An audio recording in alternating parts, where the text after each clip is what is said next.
guys, welcome back to my YouTube channel. I am Winnie Joe and I speak on so many issues that borders immigration and for international students. To my new subscribers, welcome to this channel. To my old subscribers, thank you so much. Don't forget you can click on the link below this video description and you'll be able to see lots of videos that I've done over time that will help you when you stay in the UK. I usually document all of my processes and everything I've done so my experiences can help you in your journey in the UK. All right, if you got any business inquiry, just send an email to winniejo21@gmail.com. It's also beneath this video description. So what am I saying?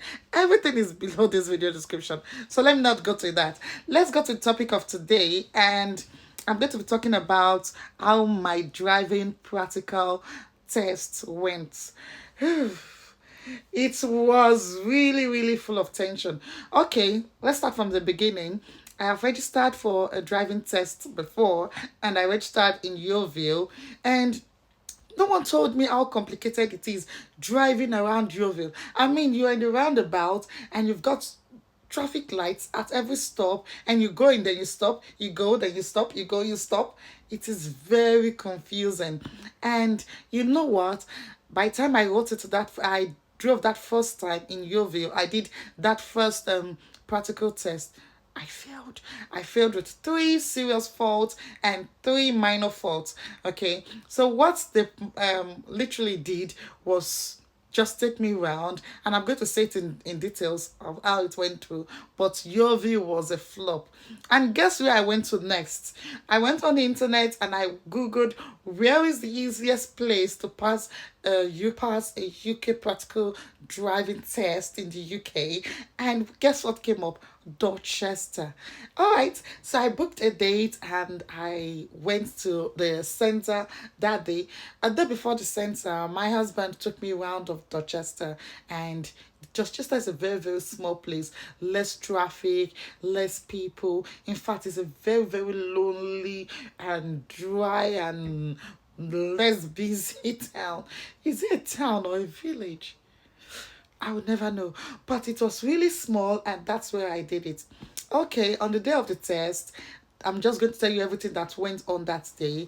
I went to the driving center, and when I was parking, I parked with my back facing the wall so that when the instructor comes or when the examiner comes, it's easy, or yeah, it's easy for me to just go out instead of me parking through facing the wall and then I'm trying to reverse out to now go out. No, so I just parked it like that, facing the road, so it's easier for me to just go out when the examiner comes.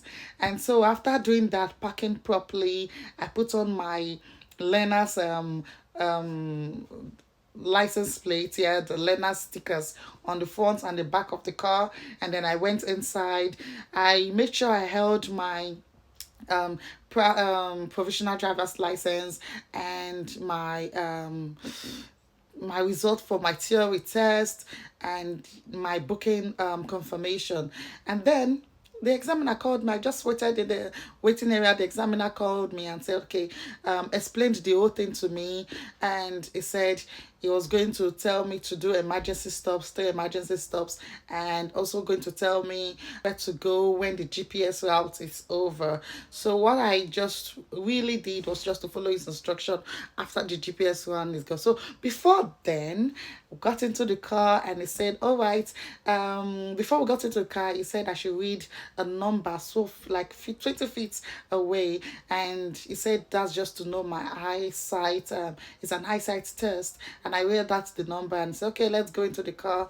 He set the GPS and he put it on the dashboard, and then he said, when you're ready and when it's safe to do so, we can move off.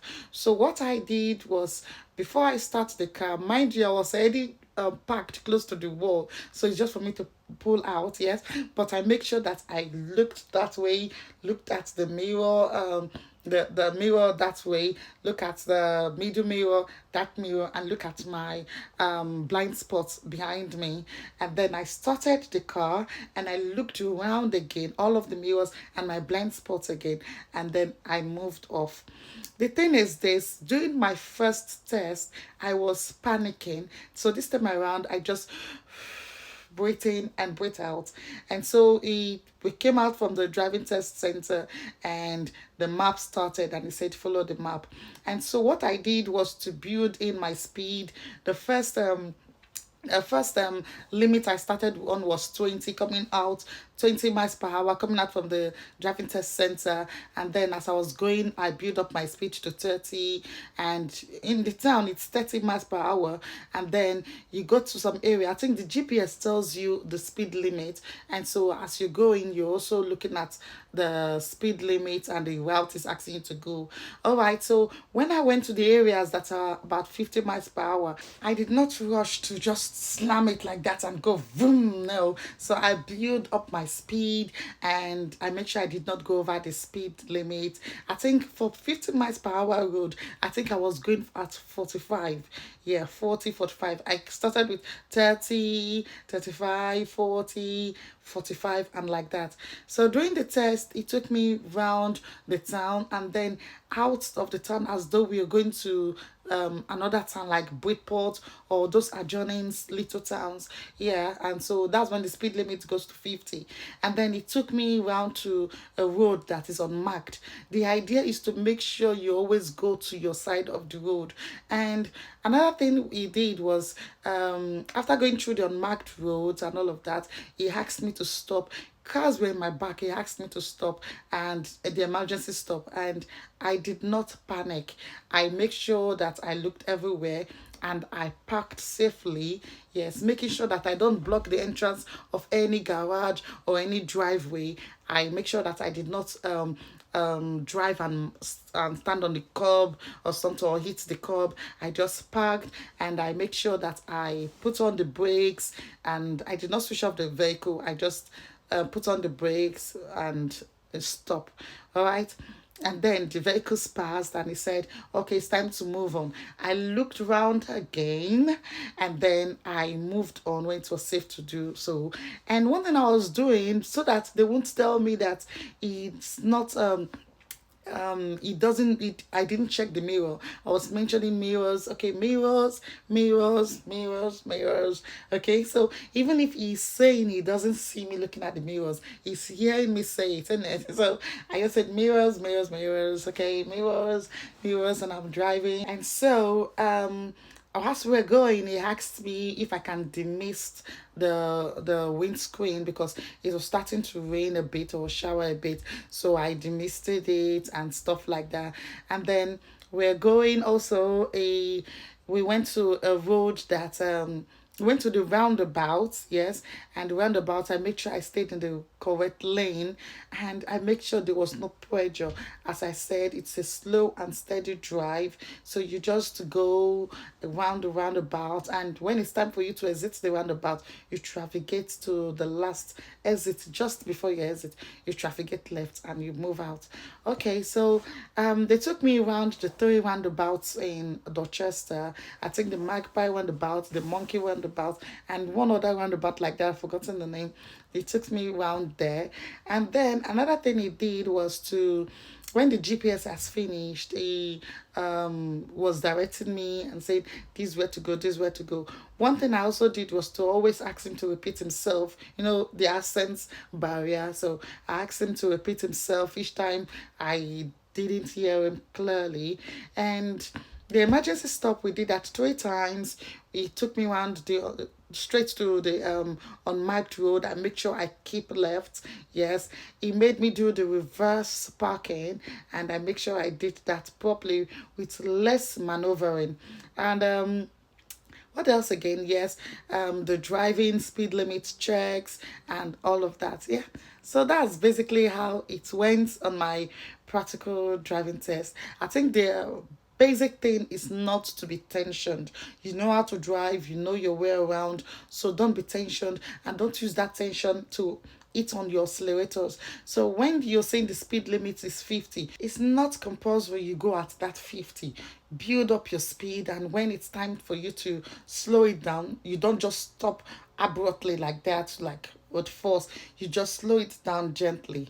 Okay, and what else again? I think that's basically how it went, and I was giving my that license to drive. Yeah. So picking Dorchester is a good choice.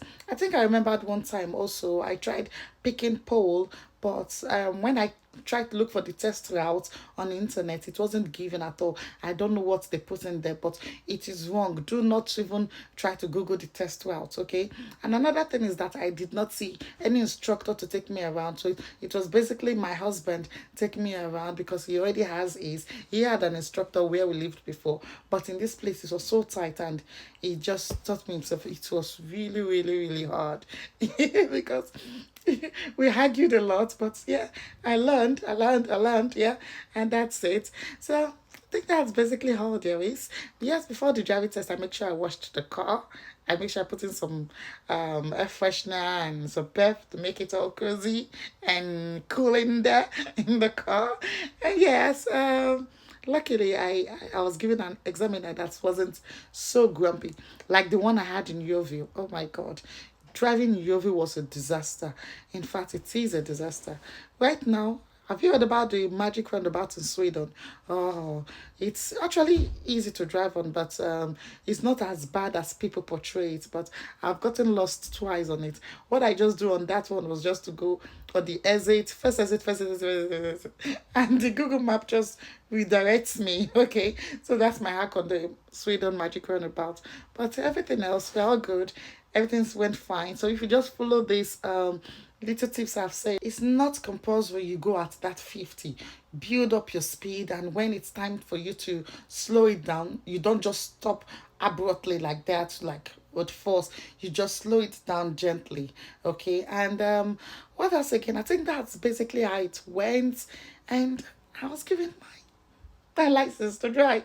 Yeah. So picking Dorchester is a good choice. I think I remembered one time also I tried picking Poole, but when I tried to look for the test route on the internet, it wasn't given at all. I don't know what they put in there, but it is wrong. Do not even try to Google the test route, okay?